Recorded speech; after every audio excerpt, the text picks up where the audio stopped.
Good evening and welcome to tonight's special live bibliotherapy session, which is all about transgender fiction because it is Transgender Awareness Week this week. And I would like to celebrate all the amazing transgender fiction that's being written at the moment. There's a huge amount of fabulous novels for both children, young adults, and adults.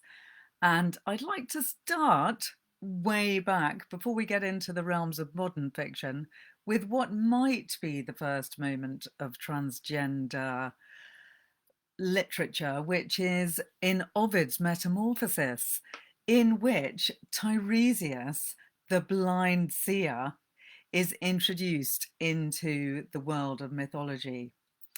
Tiresias was an unfortunate man in a way because he was just minding his own business when one day he decided to separate two mating snakes for no apparent reason. So Ovid tells us. And instead of the snakes poisoning poor Tiresias with their venom, they magically transformed him into a woman.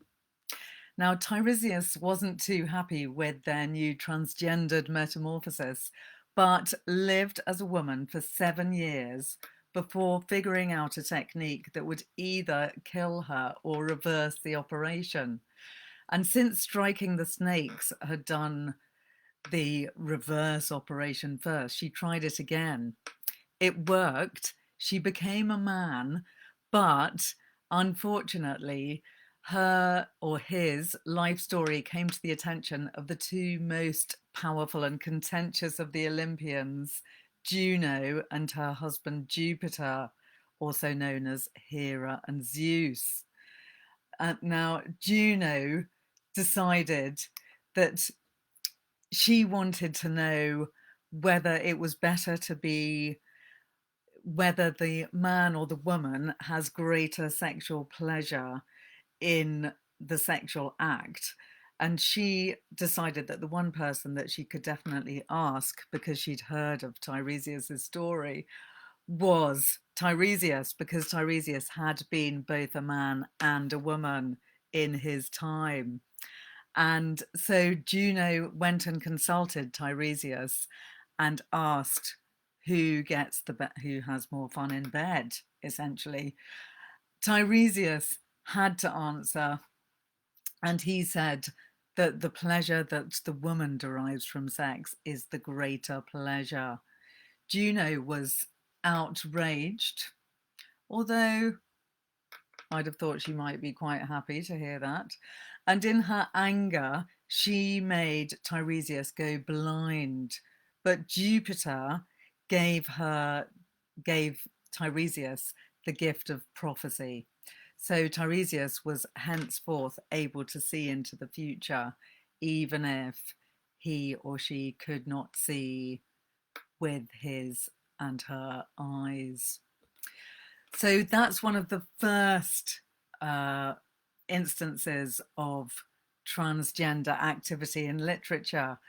We're then going to move onwards to Orlando by Virginia Woolf, written in 1928, which is Virginia Woolf's very beautiful and rather wonderful magical realist novel, which takes place over 300 years from 1588 to 1928 and describes the life of Orlando, who is a kind of gentleman fop who has affairs with royalty, generally lives a bit of a life of Riley. And at one point, Orlando goes into a trance for 7 days and wakes up a woman, having lived most of his life up until then as a man. And Orlando completely takes this in her stride. And when she wakes up as a woman, she's really not that surprised.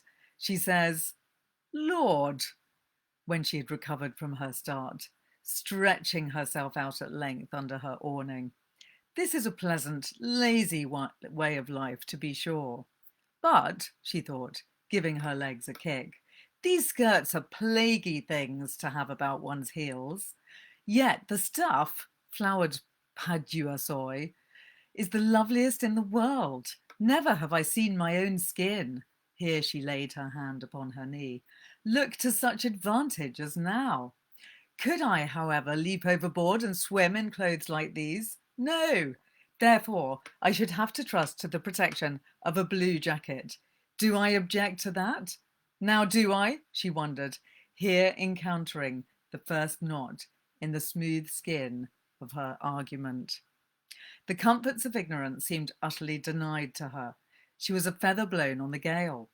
Thus it is no great wonder, as she pitted one sex against the other, and found each alternately full of the most deplorable infirmities, and was not sure to which she belonged. It was no great wonder that she was about to cry out that she would return to Turkey and become a gypsy again.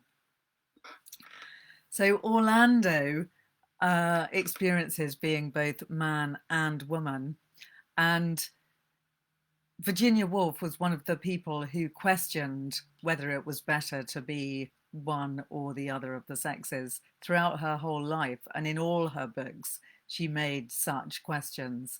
And she was very much ahead of her time, saying that really one is always just the same person, and it all depends on the clothes that you're wearing that makes you different.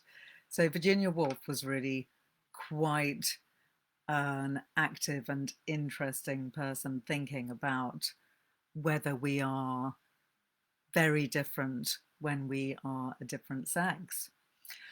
This has been a question that has lingered in all kinds of literature down the centuries, and it's only really in the modern times that this has been looked at in children's books and young adult books, because children's books didn't really exist until about 100 years ago, and young adult books have only been around for about the last 30 years. So this was not something that could really be explored.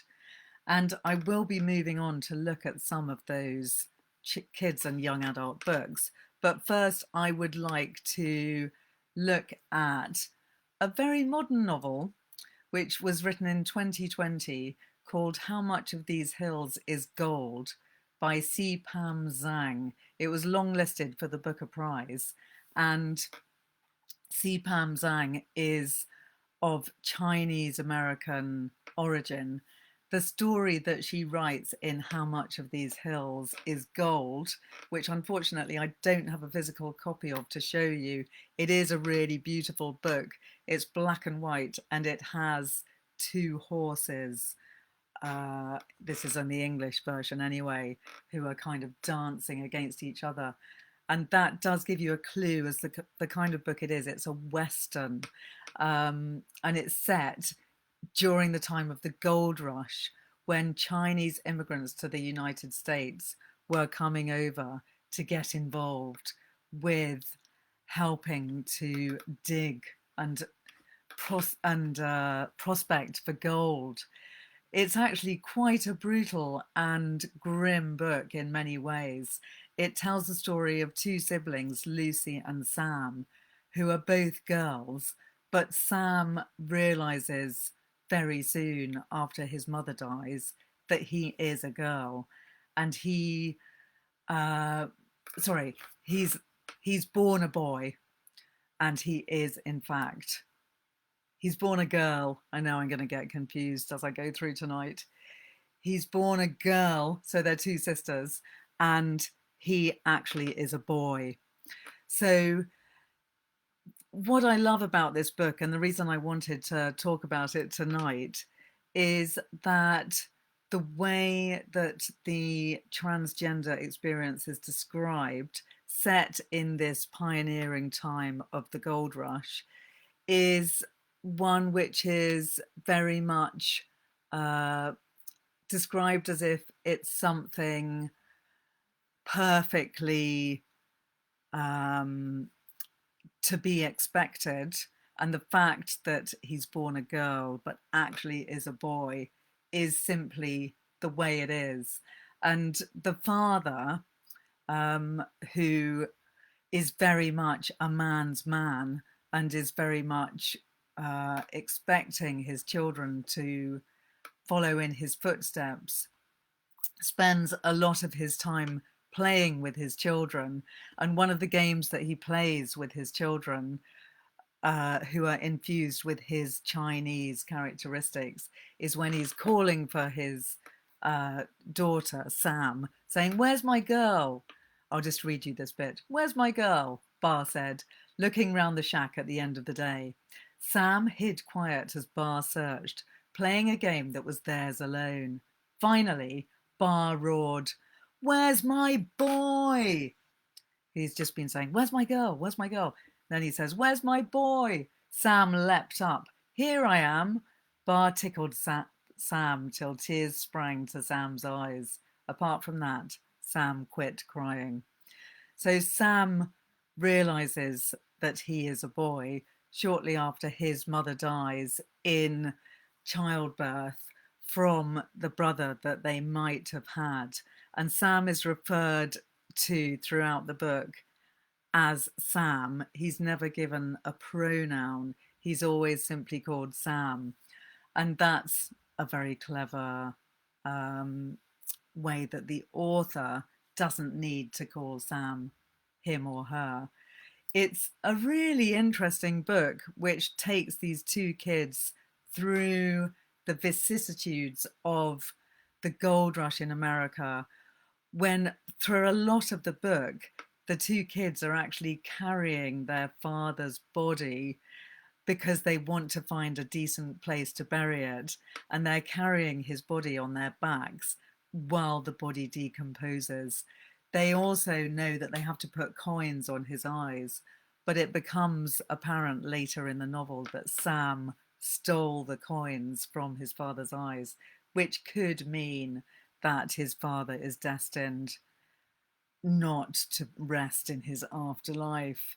So it's a great book in which the transgender description of Sam is understated, but very important in the novel. And personally, I thought it really worked, and it was a great book, which has only just come out this year during the pandemic. Another great Chinese American book, which I also very much enjoyed, is called For Today I Am a Boy by Kim Fu. And this is a book very different to the one I've just been describing, because whereas How Much of These Hills is Gold is a book which doesn't really go into the psyche of the main character, who is transgender, in this book it's spelt out from the start that our hero is a Chinese boy born into a family of sisters. He has three sisters, who essentially feels like a girl and knows that he is a girl. He says, "My real body was somewhere else waiting for me," he says, reassuring himself while dreaming of dresses and dolls and being a Jane Austen heroine. "It looked like my sisters' bodies." So this is a book in which the Chinese American parents, who are first generation, are determined to erase all aspects of their own Chinese heritage and to embrace their American identity completely.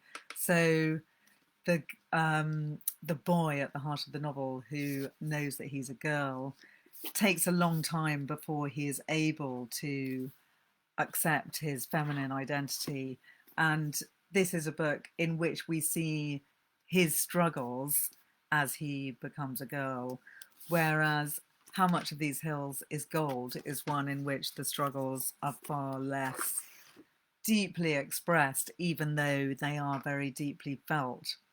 So they're both two really interesting Chinese American novels about the transgender experience. Now I want to talk to you about an African novel, which is written by a transgender author called Akweke Emezi. And this is a book which describes being transgender in a very unusual way. It's written from the point of view of a Nigerian psyche, and Akwaeke Emezi is Nigerian. It's written with ideas rooted in Igbo cosmology because the heroine, Ada, is conceived in answer to her Catholic father's prayers at first. But Ada, who is the heroine of the novel, is seen as a response from an Igbo deity called Allah as an opportunity to bring back the Nigerian ways which have been all but forgotten by her father. So this is a Bildungsroman in which we see Ada grow up from being a baby to an adult, where she has the souls of many spirits in her head. And these souls, in a way, are what gives her a sense of having a third sex. These souls or spirits are called Ogbanje, and they are questioned as to whether they actually have a gender even to start with. Akwaeke says gender, it's such a human thing. And she is really fascinating in the way, that they write about this situation, because Ogbanje in the Nigerian folklore are seen as spirits which may be in fact genderless.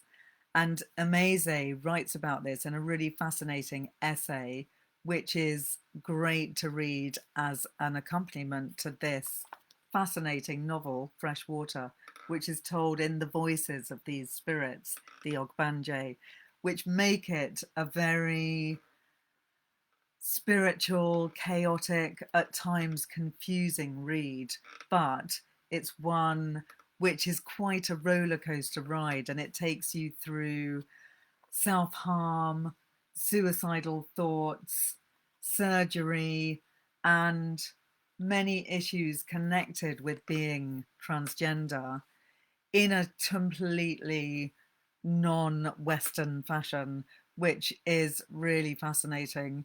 And Akwaeke Emezi has described the way that they have tried to put their experience of the Nigerian folklore into their experience of being transgender. I'm going to read you a little bit of their essay so that you get a flavour of their writing, which I do think is really excellent. The possibility that I was Ogbanje occurred to me around the same time I realised I was trans, but it took me a while to collide the two worlds. I suppressed the former for a few years because most of my education had been in sciences, and all of it was westernised. It was difficult for me to consider an Igbo spiritual world equally, if not more, valid. The legacy of colonialism had always taught us that such a world wasn't real, that it was nothing but juju and superstition. When I finally accepted its validity, I revisited what that could mean for my gender. Did Ogbanje even have a gender to begin with? Gender is, after all, such a human thing. However, being trans means being any gender different from the one assigned to you at birth. Whether Ogbanje are a gender themselves or without gender didn't really matter. It still counts as a distinct category. So maybe my transition wasn't located within human categories at all. Instead, the surgeries were a bridge across realities, a movement from being assigned female to assigning myself as Ogbanje, a spirit customizing its vessel to reflect its nature. It has been grueling to remake myself each time I learn more about who or what I am, to take the steps that such remaking requires, to bear the costs. Sometimes those costs are worn on your heart, like when the people you love no longer have space in their worldview for you. Other times it's the body that bears them, in markings and modifications. By now, I've come to think of mutilation as a shift from wrongness to alignment, and of scars as a form of adornment that celebrates this shift. The keloids on my chest and the small lines spilling out of my navel function as reminders that even when it meant stepping out of one reality to be swallowed by another, I kept choosing to move toward myself. I found this novel really brilliant and really interesting and very unlike many of the more Western descriptions of being transgender.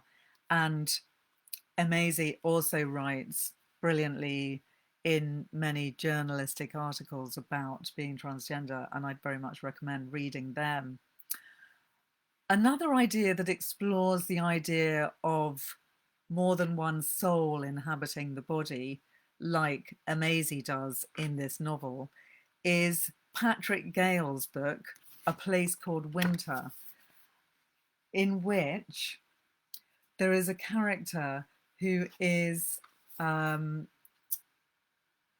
of the American Indian Cree indigenous people who inhabits this idea of having two souls. So I'll just give you a bit of background to this novel before I talk about that, because that's a really fascinating idea which is explored in depth in this fantastic book. So this book is Patrick Gale's historical novel about a man who goes to Canada at the turn of the 20th century because he had an affair with a man, and he was married with a child, but he had to leave his wife and child behind in order to escape the opprobrium of the chattering classes who would see him as being an abomination. So Harry Kane goes forth into the Canadian wasteland in order to start his own farm. He's been seduced by the posters that are put up around the docks of London, which lure him to go and start a new life in Canada. And he heads out into his farm, which is in a place called Winter, because in those days the colonials decided to name their tracts of land alphabetically. So the names of places go from A to Z, and each 160 acres gets a name based on a letter. And Harry Kane goes to a place called Winter. But part of the story is also that Harry spends time in an institution where he is being treated for his illness, which is of being gay. Not that it was called that in those days. And while he's there in that institution, which is called Bethel, he meets an American Indian whose name is Ursula, or Little Bear, who is an American Indian person who has two spirits or two souls. And this idea with the American Indians is one that has gone back over the centuries in their culture, and they have more than two sexes. They have at least four sexes, and many of their children were born, as they described it, with two souls or two spirits, meaning that they took on different gender roles and lived very different lives. Those people born with two souls would grow up expressing both their feminine and their masculine sides, wearing both feminine and masculine clothes, and they would have an opportunity to do things that one gender wouldn't normally do. And they were also seen as being very psychic, perhaps being able to make prophecies, being able to see into each other, into people's souls. And so they were very much valued as members of their tribes. But when the British came and colonized America, they squashed the American Indians, and they sent them to boarding schools in order to be educated and to take on Christian values. And so their two souls' identities were completely trampled, which is really tragic to witness. And this book describes that situation brilliantly. And Ursula is a really fascinating and brilliantly drawn character. So I would very much recommend this book in this context. Another book set in Canada, which I would love to bring to your attention, is Annabelle by Kathleen Winter, which is not a transgender book as such. It's a book about a hermaphrodite, but I thought it was one that would be great to talk about tonight because it talks about a body with two different sexes being simultaneously expressed in a very sensitive and brilliant way. So Annabelle is a hermaphrodite child who is born with both the genitalia of a boy and a girl, also with a fully functioning womb, uterus, and all of the associated sexual organs. And when Annabelle / Wayne is born, his parents decide to bring him up as a boy without any choice of his. And actually, his mother never agrees with that and doesn't want him to be brought up as a boy. She would much rather that he can express both of his sexes simultaneously. So she tries to nurture his feminine side, even while his father is trying to simply and purely make him into a man.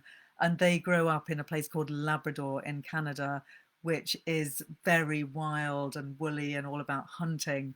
So Wayne / Annabelle is taken out into the woods to hunt when he's very young. He hates hunting. He has no desire to do it at all. He's actually much more of a sensitive child who wants to spend all his time painting and drawing and doing art and doing things that girls might do. So he grows up in this very difficult gender divided way in which he's being forced to be something that he's not. And as he goes into puberty, his female side begins to come to the fore. He starts having periods, and his schoolmates begin to think that something's afoot, and he really does have a very difficult time. He ends up having to leave home, run away, and start afresh. And I won't give you all the details, but it is a really fascinating book, which I'd very much recommend. A novel. It is fiction, but brilliantly written. And it discusses the way that Annabelle does actually, in the end, find ways of expressing both himself and herself. So it is a great book to add into the list of novels which explore complex, non-binary sexuality. Another book that I've recently read and loved is The Vanishing Half by Britt Bennett, which is a book that has a very subtle and beautifully portrayed transgender character. And the reason that I love the way it's written is because the transgender character is not in any way really remarked upon. They are simply part of the action of the novel, which all takes place in the 1950s up to probably the 1980s. The story is about two twins, Stella and Desiree, who are identical twin sisters, who are born in a tiny fictional town called Mallard in Louisiana. And they grow up both having very different aspirations. And one of them decides when she's in her early 20s to pass herself off as white. I didn't mention that they are born black. And one of the twins, who is Desiree, decides that she can actually get through society being white. And she does succeed, but it means that she cuts herself off from the rest of her family. We then move on another 15 to 20 years when both twins have their own children, and their two children, who have been kept apart by this strange history that they have, meet up. And it turns out that Jude, one of the children, who is a girl, is going out with Reese, who is transitioning from being a woman to a man. And Reese is a really excellent character who we only see from the outside. We don't go into Reese's head very much at all. But I just want to read you a little section of this because I think that the way Britt Bennett writes about the subject is very delicate and inspiring. On the road from El Dorado, Therese Ann Carter became Reese. He cut his hair in Plano, hacking off inches in a truck stop bathroom with a stolen hunting knife. Outside of Abilene, he bought a blue madras shirt and a leather belt with a silver stallion buckle. The shirt he still wore, the buckle he'd pawned in El Paso when he ran out of money but mentioned wistfully, still feeling its weight hanging at his waist. In Socorro, he began wrapping his chest in a white bandage, and by Las Cruces he'd learned to walk again, legs wide, shoulders square. He told himself that it was safer to hitchhike this way, but the truth was he'd always been Reese. By Tucson it was Therese who felt like a costume. How real was a person if you could shed her in 1,000 miles? So that gives you a little hint of what it's like to be Reese. And I really love the transgender character in this book because he actually has a fairly uncomplicated and positive role to play in the book, which isn't always the case in many books that have transgender characters. So Reese is a great character who thrives and survives and is a part of the book who's not emblazoned as a huge event in the novel, but is kind of a minor but very significant part. And I would very much recommend this as a novel which investigates identity in all of its forms.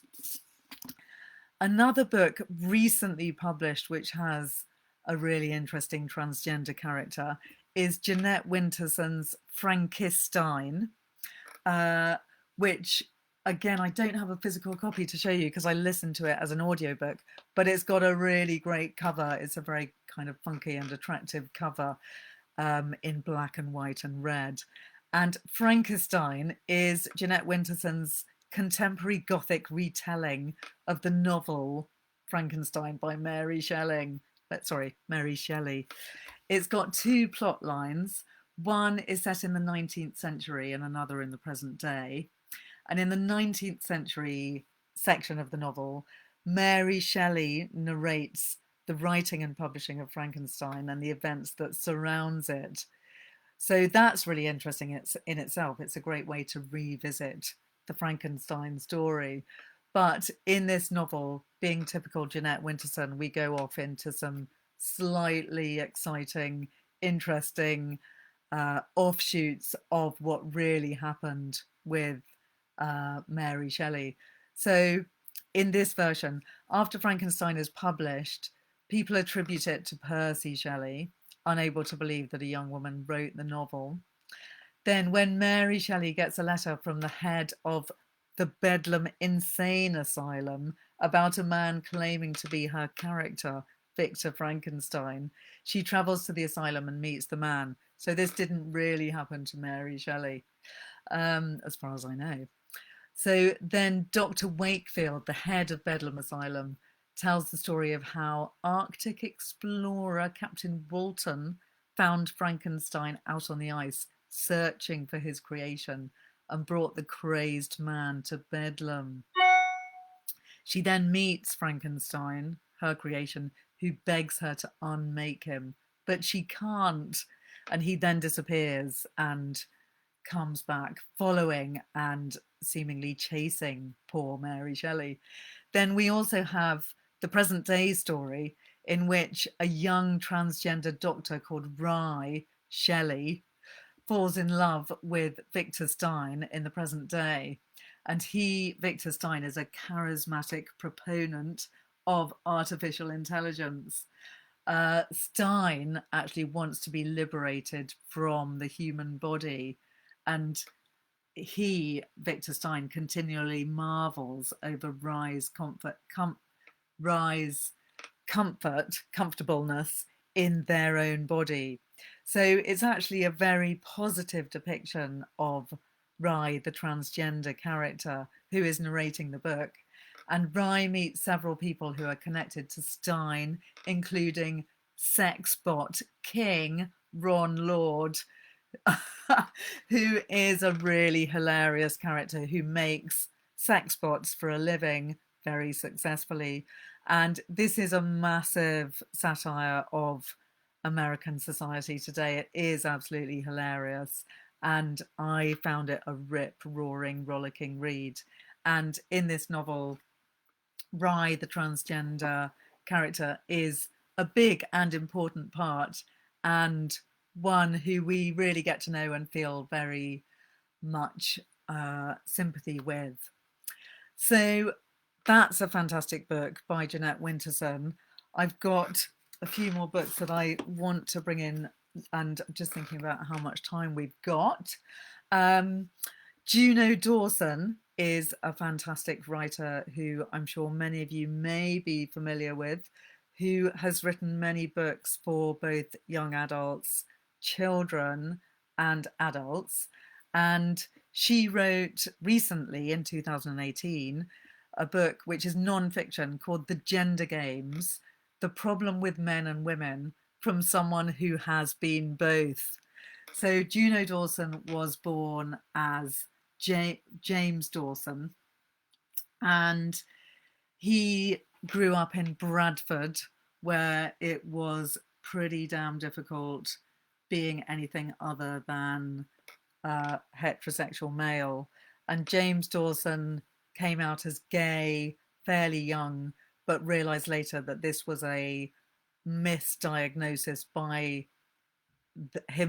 herself, that she was actually a woman. So in her 30s, Juno Dawson had surgery and is now Juno Dawson. And she writes The Gender Games as a really great, fascinating, and eye-opening semi-tirade, semi-explanation, and semi-autobiography about her own experience of growing up, knowing that she was in the wrong body, thinking herself as a gay man, realizing that she was actually a woman, and her journey towards becoming a woman. So I very much recommend that book. It's also very funny. Juno Dawson is a great writer. I love all of her kids' books and young adult books. And she also, in 2020, published the book Wonderland, which is about a pansexual and trans girl crashing a super secret, super lavish high society party for the crazy rich, which has all sorts of exciting drugs, cursing, sex positivity, and queer kids, gay, bi, and lesbian characters, lots of drug use, and bathtubs filled with alcohol. It's quite a rip-roaring read, which is based on Alice in Wonderland, but has been rewritten for the 21st century. So Juno Dawson, if you haven't read already, is definitely an author that you must immediately discover. Now, I'd like to talk about a couple of books for young adults and kids. The Art of Being Normal by Lisa Williamson is a really great novel for, I'd say, maybe 12 to 15-year-olds, which was published in 2015. It's the story of two transgender teens in one school.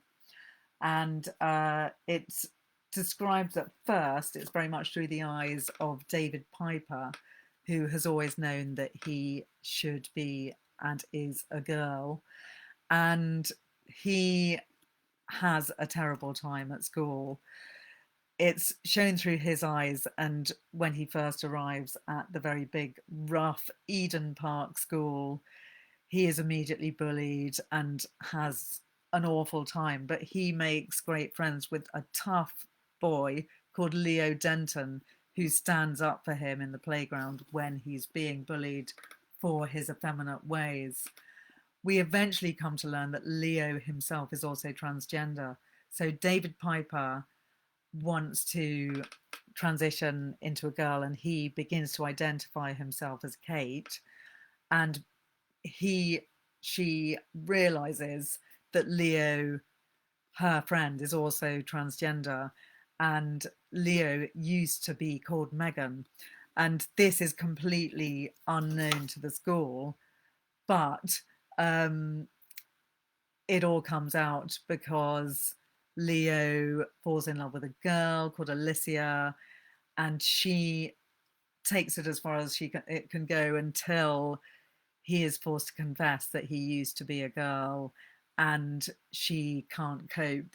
It's then spread all over the school, and both David and Leo are bullied and ignored by the rest of the school. However, David and Leo persevere and survive and actually end up being the winners in this situation. And the key thing is that they are great friends, and they do remain true to themselves and conquer the prejudice around them. It's a book which questions the very idea of normal. And one of the final lines is Leo saying, "Normal, it's such a stupid word." Another really great book for kids about being transgender is George by Alex Gino, which is a book for kids written by a transgender author, Alex Gino. It's probably written for age maybe 9 to 13. It's a very lovely, positive book about a boy called George who knows she is a girl called Melissa, and she has grown up as a boy, and she's always known that she wanted to be a girl, and she spent her whole life up, even when she was 4, 5, 6, 7, 8, knowing she was a girl. And then her opportunity comes when her school play is going to be Charlotte's Web, and George really desperately wants to play Charlotte, so she does her utmost to get the part, but her teacher is completely against the idea of a boy playing Charlotte. However, George's best friend, Kelly, comes to her aid, and I won't tell you what happens, but it is a fantastic book which shows you how friendship can conquer all, and how, with enough love and understanding, the transgender child can prevail. Another great book, which I don't have to hand, but I want to tell you about, is a novel called This Is How It Always Is by Laurie Frankel, which is not a book for kids. It's a book for adults, which will help adults understand what it is to be transgender. It describes a boy called Claude who becomes Poppy, aged 8. And Claude grows up in a family with 5 brothers with very understanding and wonderful parents who are completely on her side when she wants to become Poppy. And however, they're growing up in the suburbs of a small town in America, and the parents, although they're completely on Claude's side with her transitioning, they decide to keep it a secret from their community, which is not a good idea because secrets are bound to come out. And when the secret does come out, they are reviled in society and have a really terrible time.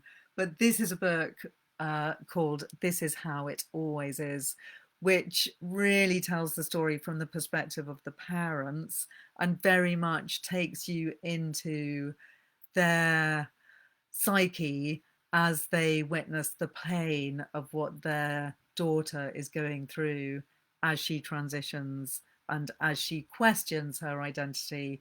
And actually, at one point, she decides to go back to being Claude for a while because of when the secret comes out, and she realizes that maybe it might work to try and be a boy once more. The book takes them to Thailand, where a new set of societal understandings come into play. And it's a book with a lot of humor, a lot of tenderness. One of the chapter headings is Shopping for Vaginas, which might give you an idea of some of the humor in the book. And all in all, it's a book which many people have found to be completely revelatory and has made them see what it's like to have a transgender child in a completely new light. A book which is not quite so obviously a transgender novel is Every Day by David Levithan, which some of you might have seen the film of, but I would totally recommend reading the book, which is far better than the film. The film is great, but the book is brilliant. This is the story of a person who wakes up in a new body every day. His name or her name is A, and he mostly does identify as a boy, but whenever he wakes up on every new day, he wakes up in the body of either a boy or a girl who is always the right age for him to go through consecutive days. Admittedly, he wakes up more often in the body of a boy, but he does also wake up quite often in the body of a girl. And he also wakes up in the bodies of people with different races. They might be disabled, they might be blind, they could be absolutely anyone from anywhere in the world, but they just have to be the right age for A to inhabit the body. So it is a kind of magic realist book, but it's also a love story because our heroine falls in love with a girl, and it's all about how she perceives A and how she understands him or her as being a human inhabiting many different bodies. So it's a book that absolutely questions sexuality at its most profound and deepest level. And I think David Levithan has done a really fantastic job with this book, which helps us to ask ourselves, what is gender? What is sexuality? And there's actually a companion book that David Levithan wrote afterwards from the girl's point of view, which is in a way even more fascinating because it questions the idea of whether you would still love the person that you love if they are in a different body. So would you love them if they're a different gender? Would you love them if they're a different shape, a different size, a different colour, a different culture? So it's a book and a concept which is one to ponder and reread and go back to. So this has been a great journey through the world of transgender literature. There's one more that I want to mention, which I found an absolutely fascinating book, published in 2017, called The Trauma Cleaner by Sarah Krasnostein, which is about a person whose job it is to clear up after traumas, hence the name, Trauma Cleaner. And it's actually written by Sarah Krasnostein, who's a journalist, about Sarah Pankhurst, who is the trauma cleaner. And Sarah Pankhurst is a beautiful, amazing, inspiring woman of 63, whose job is fascinating in itself, because she goes into places where traumas have occurred and cleans up, perhaps after someone's been murdered or committed suicide or been living in filth for the last 20 years. She's described as a goddess in white sneakers. She always looks absolutely perfect, even though, and she always has perfect nails, even though the places that she goes into might need crowbars, spades, rakes, and a sledgehammer in order to be entered and cleaned up. So Sarah Pankhurst was born a boy, and she was born in Melbourne in Australia in the 1950s, and she knew that she was a girl from a very early age. But because she was born in the 1950s to very abusive, strict, awful parents, she was unable to transition until she'd already been married, had 2 children, and been identifying as a man for all of her life up till then.